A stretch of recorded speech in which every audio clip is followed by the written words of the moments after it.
Assalamualaikum warahmatullahi wabarakatuh, teman-teman dimanapun kalian berada, semoga sehat selalu dalam lindungan Allah Subhanahu Wa Taala, dilancarkan rezekinya. Oke, teman-teman, seperti biasa kita akan reaction lagi, oke, konten-konten santri, gebrakan-gebrakan santri, kreativitas-kreativitas santri dimanapun kalian berada, ataupun kreativitas di luar sana yang mengedukasi kebaikan-kebaikan untuk kita semua, oke? Supaya kita tidak melenceng dari jalur-jalur yang tidak benar, oke lah ya. Oke, tanpa berlama-lama kita langsung aja ke video pertama. Dari Simpliophagea, oke, apa nih POV ketika menjadi ketua kamar santri baru? Wow, menarik. Gimana buat intro?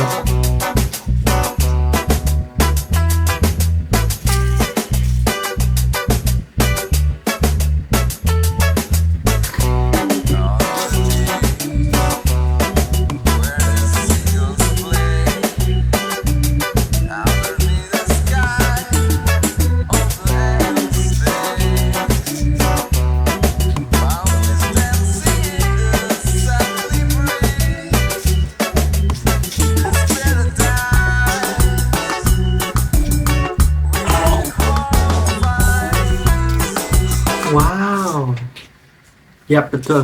Ketika kita menjadi ketua kamar santri baru, kita tuh akan menjadi sosok yang menggantikan orang tua. Ya, KB sekabehan di ke kita. Teh, sendal hilang, teh, pensil hilang. Kak, itu ada yang kecepirit. Ada yang kecepirit. Teh, ada yang mau, tidak lah, pasti, tapi semuanya pasti ketika kita jadi ketua kamar tuh apa-apa ke kita gitu, emang itu tugasnya ya kan. Keren ya. Next,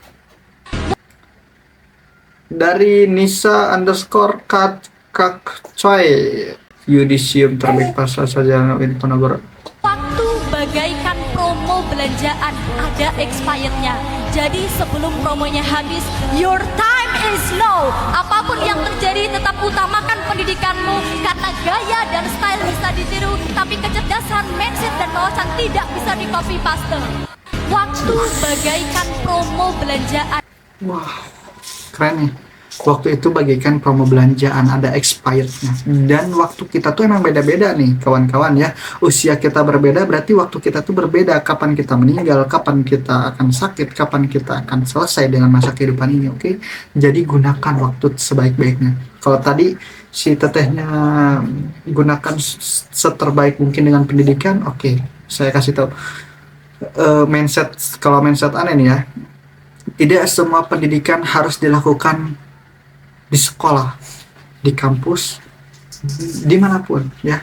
Tapi pendidikan tuh ada di setiap harinya. Jadikan dimanapun kalian berada itu adalah kelas. Jadikan siapapun yang kamu temui itu adalah guru. Oke, itu ya. Tidak semua harus dilakukan di dalam kelas, tidak.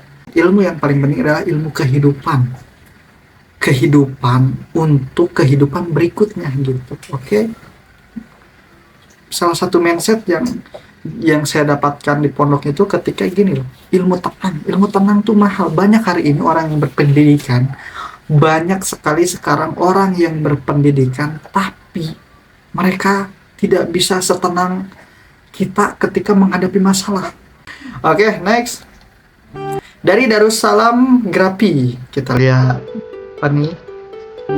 Kalau kamu gak mondok, kamu gak bakal tahu rasanya punya teman seperti saudara sendiri. Kalau kamu gak mondok, kamu gak bakal tahu kalau nahu sorok itu lebih susah dari matematika. Kalau kamu gak mondok, kamu gak bakal tahu aturan dibuat untuk ditaati, bukan dilanggar. Kalau kamu gak mondok, kamu gak bakal tahu rasanya tenang setelah ujian beres. Kalau kamu gak mondok, kamu gak bakal tahu kemana-mana bareng, serba bareng.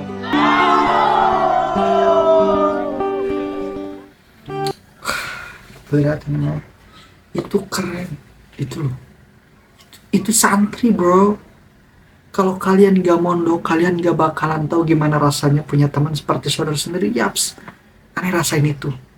Kalau kalian gak mondok, kalian gak bakalan tahu nahu sorop itu lebih susah daripada matematika. Matematika nih gak bisa, nahu sorop juga ketedoran. Aduh, tapi itulah banyak hal-hal yang santri lakukan, yang dirasain oleh para santri itu sesuatu yang wah gak bisa didapatkan di luar sana gitu. Bahkan ketika kita setelah nyuci pun itu adalah hal yang bakal membuat kita tenang setelah nyuci gitu. Keren. Darussalam Grafi. Next dari Aang Maghribi. Apa nih? Cewek ketika ikut pengajian zaman dulu. Kita lihat. اللهم صل على محمد يا رب صل عليه وسلم اللهم صل على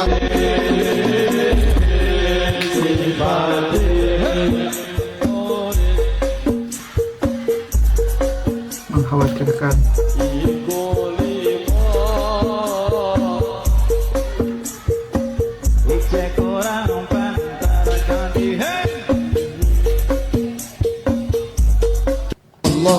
Ini sangat mengkhawatirkan ya kan. Perbedaan di zaman dulu, zaman sekarang itu karena mungkin kemajuan teknologi, kemajuan zaman. Ketika dulu mah gitu kan, ketika pengajian tuh pengajian aja gitu, hanya ada sound, kita mic gitu, pengajian aja, dan mereka tuh khusyuk mendengarkan, pengen, karena mereka datang ke pengajian itu untuk mencari ketenangan, untuk mencari ilmu yang bisa mereka terapkan gitu. Zaman sekarang kita ikut pengajian, salah satunya pengajian yang ada musik-musiknya itu, mereka tuh apakah mereka mengingat, bukankah pengajian itu tujuannya untuk supaya kita semakin dekat ke Allah, mengingat ke Allah gitu. Ketika di zaman sekarang pengajian yang ada musiknya itu ya, apakah mereka juga mengingat itu? Cobalah di komen di kolom komentar ya yang pernah ikut kajian seperti itu. Apakah real ketika duduk di kajian itu mengingat Allah? Apa kita fokus dengan musiknya, berjoget-joget? Walaupun ada sesinya ya, kadang ada sesinya mungkin sekarang musiknya, pengajiannya, tapi apakah real gitu itu tuh mengingat kepada Allah, atau hanya ingin sekadar bertemu tokohnya, atau hanya ingin jogetnya rame-ramean, atau pengen jajannya aja gitu ya. Itu keren nih Bang Aang Maghribi. Kita lihat komentarnya. Aku masih berada di zaman dulu berarti. Oh, emang bagus berarti kalau seperti tadi ya. Tapi kalau misalnya ada kayak zaman dulu yang buruknya, jangan lah ya. Semangat nyindirnya Bang. Nyindir organisasi sebelah nih. Please gak mau balik lagi ke sini. Bibirnya biasa aja, bisa nggak? Itu dia tuh sedang mendalami peran, Mbak. Bang, jangan lepas jilbab, dosa harus istiqomah. Dia lagi cosplay, bro. Oke lah, next. Dari Babu Salam _Dayo ke apa nih? Kalian nggak betah di pondok? Mau tahu caranya? Lihat cara supaya betah. Oke, benar cara nih.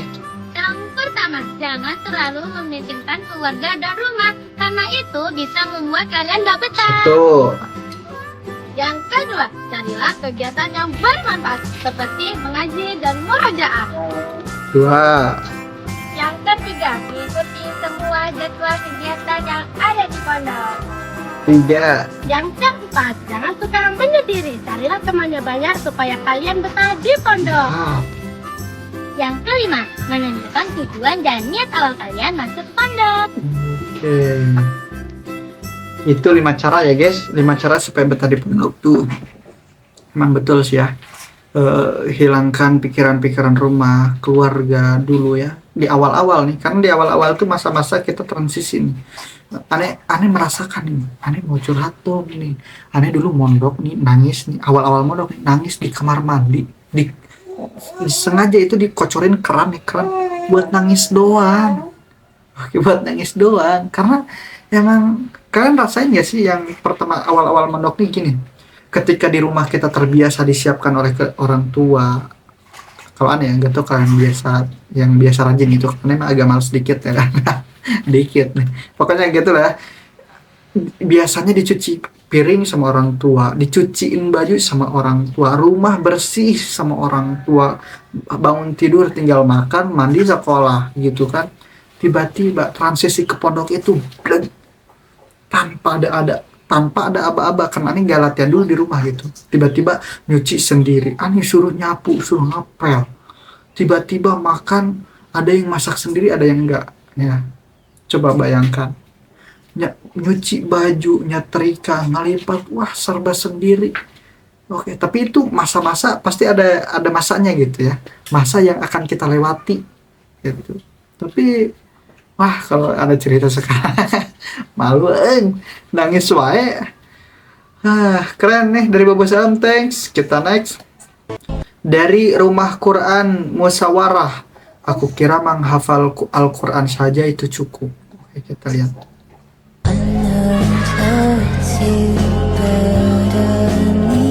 Pikiran kita setiap hari mengeluarkan 18.000 pikiran negatif secara otomatis tanpa diperintah. Pikiran negatif itu ketiga hal. Pertama, kepada orang lain. Kayaknya Bunda Intan gak suka sama aku deh. Kayaknya Bunda Dini pilih kasih deh. Kayaknya nyerang orang lain. Yang kedua, ke diri sendiri. Kayaknya aku gak mampu deh. Ini jahat loh. Kayaknya kenapa ya, kok hafalan aku susah banget ya, emang ya aku tuh gak sepinter si BA. Udahnya kita ngebodohin diri sendiri, membenamkan dengan membandingkan, itu jahat banget. Yang ketiga, ini yang paling jahat. Masa depan belum kelihatan, kita sudah membunuh masa depan kita. Kayaknya gue gak mungkin deh bisa jadi pengusaha.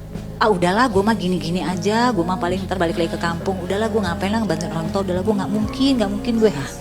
Masa depan belum terjadi, kita udah menyabotase masa depan kita.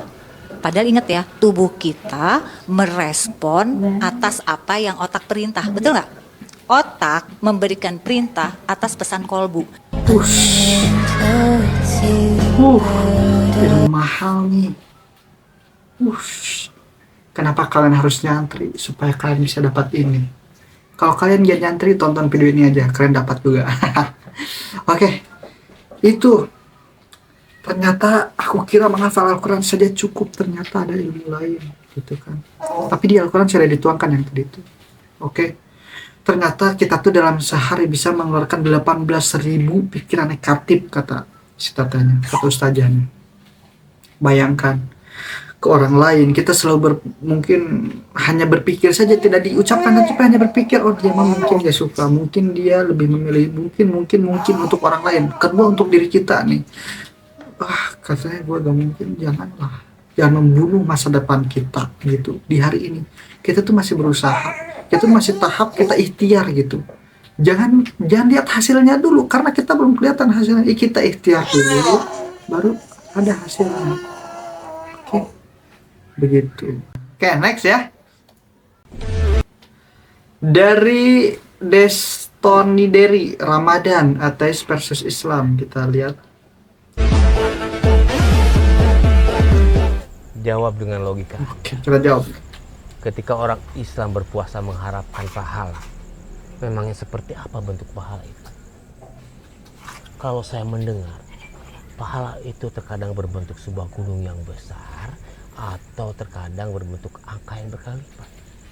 Membuat saya bingung. Sekarang saya tanya kepada Anda.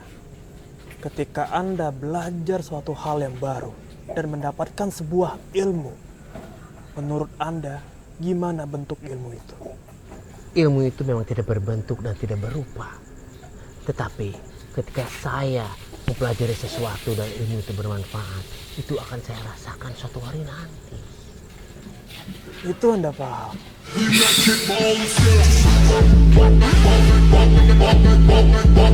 Tuh, langsung di comeback. Oke, keren. Tuh, pahala itu tidak kelihatan bentuknya apa, kata orang ateis itu. Langsung di cut. Ditanya balik tuh, ilmu itu apa? Ilmu itu sesuatu yang saya pelajari, yang ketika ilmu itu bermanfaat, suatu hari nanti kita akan rasakan. Itu pahala. Kita tidak melihatnya sekarang, tapi nanti kita akan merasakannya. Oke. Next. Dari Aang Maghribi lagi nih, tipe-tipe gaya penceramah. Oke, mana nih favorit kalian? Oke, kita lihat. Humoris.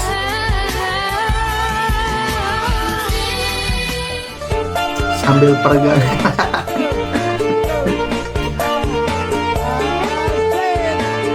Bisa. Jangan bawa golok juga, weh. Jangan bawa golok juga itu. Wah. Tinggalkan ayah, tinggalkan ibu. Izinkan. As I walk through the valley of the shadow of death, I take a look at my life and realize there's nothing left. Cause I've been baru tahu nih. so long that even my mama thinks that my mom. Ternyata ada tipe-tipe kayak gini ya.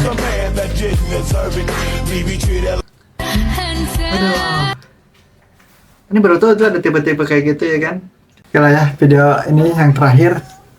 Sangat menghibur. Terima kasih teman-teman yang sudah nonton sampai akhir di channel Abu Syazi.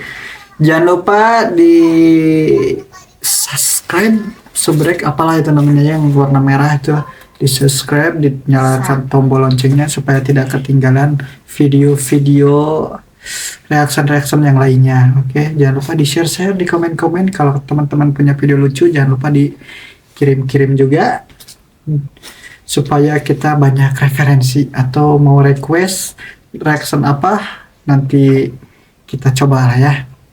Terima kasih kepada semuanya teman-teman. Assalamualaikum warahmatullahi wabarakatuh. Barakallahu fikum.